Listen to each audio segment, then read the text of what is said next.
Perjalanan menjadi seorang ibu memang gak gampang, bahkan jauh sebelum menjadi ibu itu sendiri. Dan itu yang aku rasakan. Dalam perjalanan menjadi seorang ibu itu kayaknya emang banyak kayak yang merasa diperlakukan tidak menyenangkan gitu. Dalam artian bahkan sama keluarga sendiri. Kita sering ngerasa stres, dengan merasa tertekan dengan ucapan-ucapan atau basa-basi yang menurut aku juga itu kelewat basi. Misalnya, kapan punya anak? Udah nikah berapa tahun kok belum punya anak? Pertanyaan-pertanyaan yang kayak gitu yang pasti bikin jenuh, bikin risih, bikin kayak emang lu siapa berhak nanya gitu ke gue? Gitu kan. Di tahun awal pernikahan sih di 1 tahun pertama nggak ngerasa itu sebagai sebuah beban ya. Jadi kayak ya udah, let it flow, jalanin aja hidup. Tapi setelah 2 tahun pernikahan, bahkan sekarang jalan 3 tahun pernikahan, tekanan itu semakin berasa gitu kan. Mental kita tuh jadi kayak nggak sehat untuk mendengarkan, untuk merespon, itu kayak udah gerah gitu kan. Program hamil tuh bikin kita lebih merasa tertekan gitu. Karena aku pakai program yang alami, jadi maksudnya masih menggunakan hubungan seksual.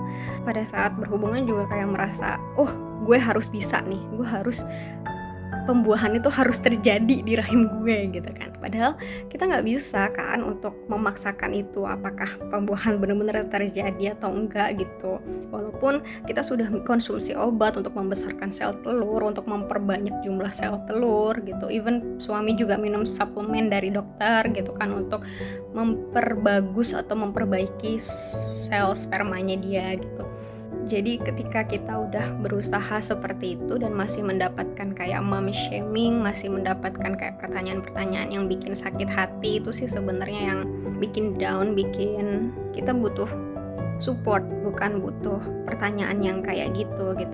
Kalau emang mendapatkan pertanyaan-pertanyaan itu sih, saranku disenyumin aja, gak usah ditanggepin apa-apa. Good luck!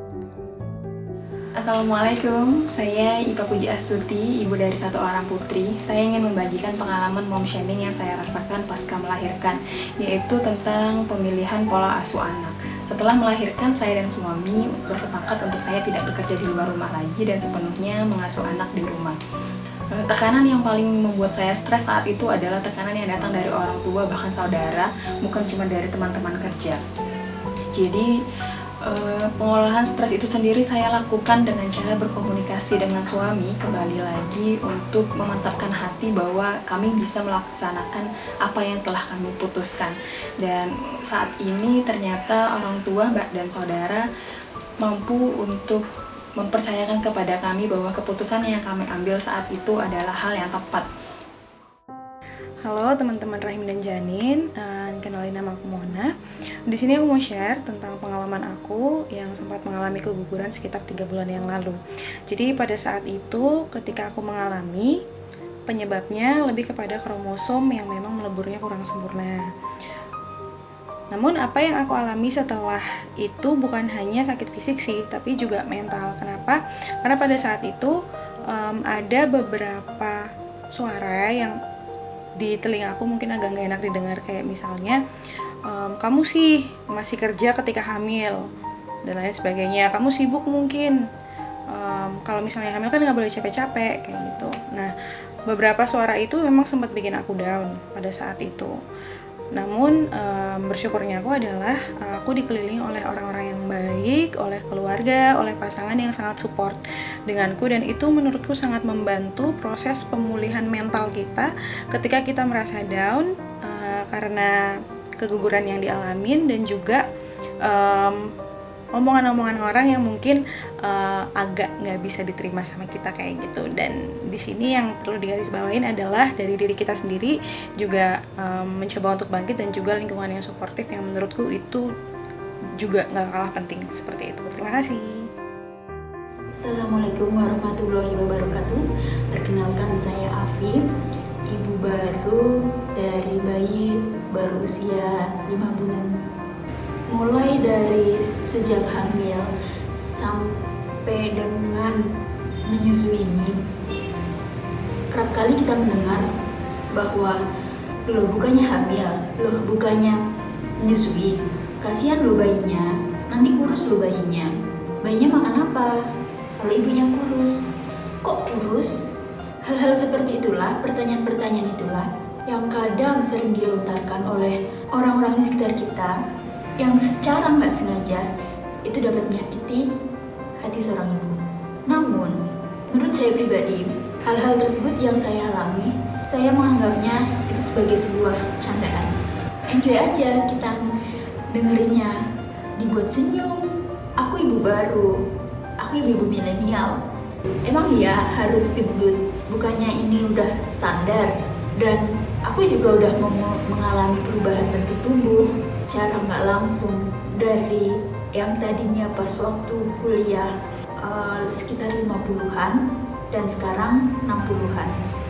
Yang harus kita tanamkan terlebih dahulu adalah pikiran positif dan kita selalu tersenyum. Assalamualaikum, nama saya Dinda, ibu dari seorang anak usia 2,5 tahun. Bicara tentang mom shaming, pernah sih, bahkan bukan dari orang luar tapi dari inner circle sendiri. Rasanya tuh kayak gimana ya, sakit sih. Si bayi itu kalau seumpama dia nangis, yang salah pasti ibunya. Itu loh, anakmu nangis loh, terus masih bayi baru banget. Semua kalau pokoknya dia nangis seolah-olah ya apa sih ibu iki kon gak iso ngeneng anakmu, anakmu ku lho apa sih kon nangis terus. Lah aku ki yo gak ngerti wong arek bayi aja nek isone nangis kan gitu. Saya sudah berusaha semampunya untuk bagaimana dia biar nggak nangis, tapi ya jenenge arek bayi isone nangis ya wis lah jarno nyane bayi. Sampai sekarang dia usia segini kalau dia nangis, terjatuh atau apa, selalu yang disalahkan ibunya. Udah lah gitu aku iki ya kepingin ta anakku tiba, kan enggak. Udahlah kalau ada omong-omongan seperti itu, udahlah tak tinggal ngali gak ngurus. Jadi buat ibu-ibu yang lainnya tetap semangat, gak usah peduliin omongan orang tentang apa yang kita lakukan buat buah hati kita. Jadi tetap semangat dan tetap gak ngurus. Terima kasih. Assalamualaikum warahmatullahi wabarakatuh. Saya ibunya dari Arzan. Pernah pengalaman saya mom shaming itu mengenai kedisiplinan anak. Tinggal kita sebagai seorang ibu harus bisa memfilter mana yang sifatnya membangun dan menjatuhkan. Saya juga pernah yang namanya stres menanggapi komen-komen dari seseorang tentang kedisiplinan pola pengasuhan anak, dan saya sekarang apa yang dikata kurang baik terhadap anak saya tinggal cuek saja, oh iya gitu aja. Jadi kita sebagai seorang ibu harus mengetahui apa sih kebutuhan anak, apa sih yang diinginkan anak, karena pola pengasuhan yang baik akan membawakan anak juga yang baik. Tapi jika kita stres sendiri, pasti anaknya juga akan sedih. Terima kasih. Halo, aku mau cerita sedikit tentang mom shaming yang pernah aku alamin dulu pada saat kehamilan. Jadi pada saat hamil, ada beberapa teman yang sempat mengomentari tentang bentuk fisik. Kamu hamil kok masih tetap kurus aja sih? Terus juga ada yang bilang, kamu hamil perutnya kecil, bayinya jadi kecil juga dong. Mom shaming yang pernah saya alami lagi yaitu pada saat fase menyusui. Banyak yang bilang kalau badan saya ini kurus, badan saya kecil, jadi bentuk payudara juga kecil, sehingga produksi ASI-nya juga sedikit. Tetangga, teman, atau anggota keluarga, sehingga mereka berpikir, anak kamu tuh masih lapar, anak kamu masih sering nangis, anak kamu kurang ASI-nya, ASI-mu cuma sedikit. Sehingga dengan berat hati dulu, karena nggak kuat dengan omongan yang seperti itu, akhirnya saya memutuskan menambah suplai susu formula untuk anak saya. Halo, saya Erina. Saat ini status saya adalah sebagai ibu yang juga bekerja. Usia anak saya saat ini 6 bulan dan selama 6 bulan ini anak saya masih eksklusif, ASI eksklusif. Nah ini justru yang dapat kritikan dari banyak orang. Bukan kritik sih, lebih ke komentar negatif ya. Yang pertama berkaitan dengan bentuk tubuh saya. Jadi ada yang berkomentar, kok kok makin kurus sih, pasti nggak doyan makan ya, kalau nggak doyan makan nanti gimana asinya untuk anaknya. Jadi itu kok kecil, kok emaknya badannya kecil sih, nanti asinya nggak ada gizinya loh gitu. Ada yang kayak gitu, padahal selama ini juga saya berusaha untuk memberikan asupan yang terbaik untuk anak saya melalui ASI. Bukan saya nggak mau makan, saya doyan makan, saya makan apapun, terutama makanan sehat ya, karena saya menyusui. Tapi memang secara fisik dari dulu juga saya memang kecil gitu loh. Ada juga kritikan soal susu formula. Jadi saya selama 6 bulan tidak memberikan susu formula untuk anak saya. Jadi saya masih ASI eksklusif karena saya merasa kalau ASI saya masih memenuhi kebutuhan anak saya. Ada beberapa ibu-ibu tetangga saya itu beranggapan kalau ASI aja itu tidak mencukupi untuk kebutuhan anak. Malah ada salah satu yang pernah saya dengar itu bilang ke saya, susu formula itu bikin pinter loh, nggak apa-apa dikasih aja anaknya susu formula. Untungnya saya banyak baca dari beberapa sumber juga, terus juga saya dapat masukan dari saran dari dokter anak dari anak saya juga, kalau memang asupan terbaik untuk usia 0-6 bulan ya cuman ASI. Lagi-lagi balik ke aku sih, aku jadinya aku juga mikir juga selama ini juga ternyata anak aku secara perkembangannya juga baik, jadi ya aku nggak ambil pusing juga. Terus juga aku dikasih support dari orang-orang sekitarku, dari suami pun juga sangat support aku untuk ASI eksklusif untuk anak. Untuk ibu-ibu di luar sana semangat karena mom shaming itu pasti ada, bahkan sebelum anak kita lahir dari perut pun mungkin sudah mengalami mom shaming. Banyak baca dari sumber-sumber yang memang kredibel. Jadi kita juga punya bekal ketika ada kritikan-kritikan seperti itu, kritikan komentar-komentar negatif kayak gitu. Jadi kita tahu sebenarnya yang benar itu mana, nggak perlu diambil pusing sih. Itu sih kalau saya. Thank you. Halo, assalamualaikum warahmatullahi wabarakatuh. Namaku Ica, usiaku 25 tahun. Aku ibu dari satu anak. Tanggal 30 ini dia usianya 1 tahun. Kalau mom shaming yang pernah aku alamin itu yang pertama adalah saat persalinan. Jadi waktu aku bersalin, aku tuh kan normal dan sangat cepat gitu. Jadi cuma 1 jam aja aku udah melahirkan. Nah, tapi memang lama di pembukaan pertamanya. Jadi pembukaan pertama tuh aku kayak sampai seharian gitu. Terus yang hari kedua ternyata aku udah flek, pendarahannya semakin banyak dan aku pecah ketuban. Akhirnya aku langsung ke IGD. Di IGD itu kan pasti DVT lagi. Nah pas DVT tuh aku benar-benar udah takut ya, rasanya tuh udah kayak sakit perutnya, udah nahan kontraksi, terus harus nahan DVT lagi. Itu menurutku kayak aduh ya ampun, harus gini banget kayak gitu kan. Nah itu aku pas DVT tuh benar-benar nggak bisa, tapi mau nggak mau harus. Jadi akhirnya si bidan itu memaksa memang. Terus habis itu waktu aku dipindah ke ruang bersalin, itu bidannya tuh bilang kayak gini, ini ibu ya siap-siap ya kalau DVT, ibunya nggak kooperatif, ngomong gitu. Jadi kayak ya ampun, aku ini udah mau antara hidup dan mati, mau melahirkan, sakit kontraksi, udah mau brojol, terus kayak dia bilang ibunya nggak kooperatif, dan itu tuh di depanku. Jadi kayak ya ampun, sumpah ya kalau aku nggak sakit udah ngomel aku pasti. Tapi karena aku merasa aduh habisnya aku lahiran, terus aku pasti membutuhkan banyak tenaga, akhirnya aku aku diem aja meskipun kayak kurang asem ya ngono. Aku tuh ngerasa mom shaming itu ada banget. Itu tuh saat awal-awal aku melahirkan Cila. Jadi kayak mungkin itu juga pengaruh juga sih sama emosi, sama perubahan jadwal, perubahan rutinitas. Mungkin karena kagetnya itu jadinya merasanya aduh semuanya mom shaming, semuanya nggak ada yang dukung aku.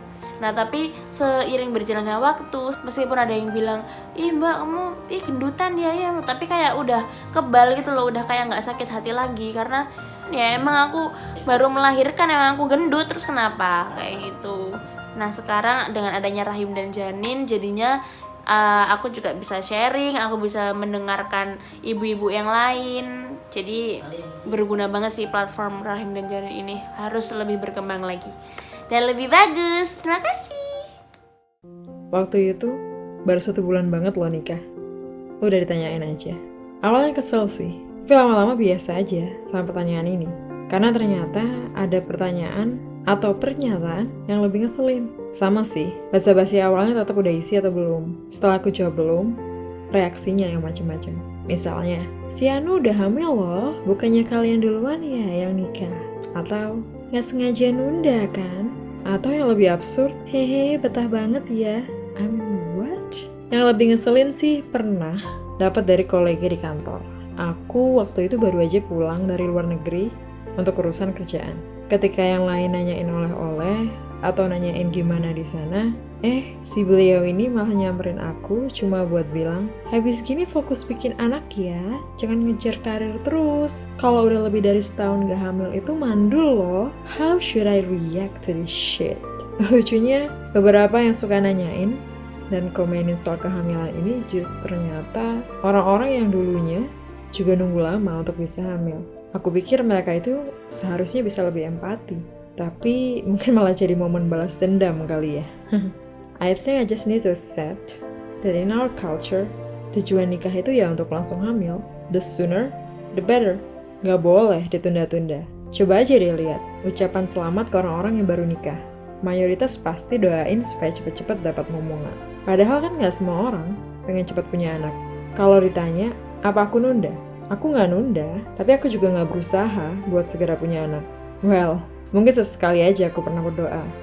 Ya Allah, aku yakin kau akan memberiku anak saat kau tahu aku sudah siap. Kalau lagi haid, aku sering mikir, ya ampun, haid aja sakit gini, gimana lagi rasanya hamil dan melahirkan? Salah ya, punya pikiran-pikiran kayak gini?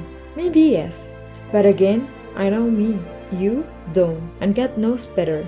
Aku yakin, dia bakal ngasih ke aku di momen terbaik. Dan sambil aku nunggu momen itu datang, I just hope people could simply shut their mouth in this matter.